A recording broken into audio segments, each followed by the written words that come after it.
जीवन खुशियों से भर दे। बहुत समय पहले की बात है। एक छोटे से गांव में भुवन नामक व्यक्ति रहता था। भुवन अत्यंत धार्मिक था और जीवन के हर क्षेत्र में देवी देवताओं की कृपा प्राप्त करना चाहता था। वह हर दिन अलग अलग देवताओं की पूजा करता।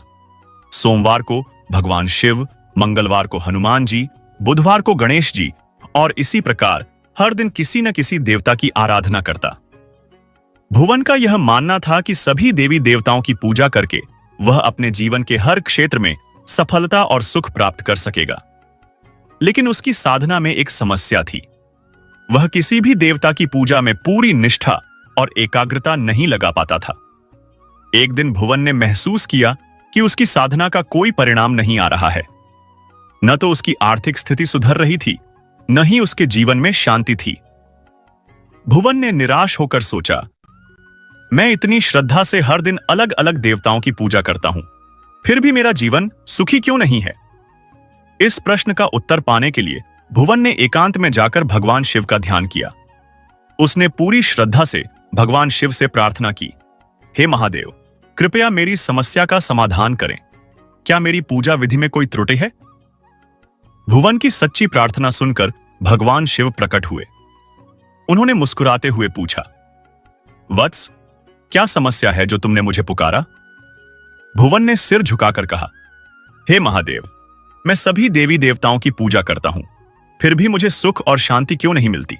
कृपया मेरा मार्गदर्शन करें। भगवान शिव ने भुवन को समझाते हुए कहा, वत्स, यह सही है कि सभी देवी देवता एक ही परमात्मा के रूप हैं, लेकिन तुमने अपनी साधना में एक बड़ी गलती की है। भुवन ने आश्चर्य से पूछा, हे महादेव, मेरी गलती क्या है? भगवान शिव ने समझाया, वत्स, जब तुम भिन्न भिन्न देवताओं की पूजा करते हो, लेकिन उनमें से किसी एक के प्रति पूरी निष्ठा और समर्पण नहीं रखते, तो तुम्हारी साधना अधूरी रह जाती है। उन्होंने एक उदाहरण देते हुए कहा, मान लो तुम्हारे पास 5 खेत हैं और तुम हर खेत में थोड़ा थोड़ा बीज बोते हो, लेकिन किसी भी खेत की पूरी देखभाल नहीं करते, क्या तुम्हें अच्छी फसल मिलेगी? भुवन ने सिर हिलाकर कहा, नहीं महादेव, फसल अच्छी नहीं होगी।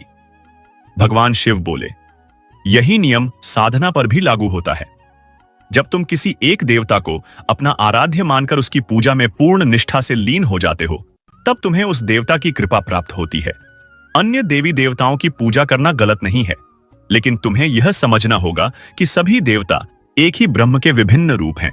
भगवान शिव ने भुवन को यह सलाह दी, वत्स, अपनी साधना को एक दिशा दो। यह समझो कि सभी देवी देवता ब्रह्म के अंश हैं।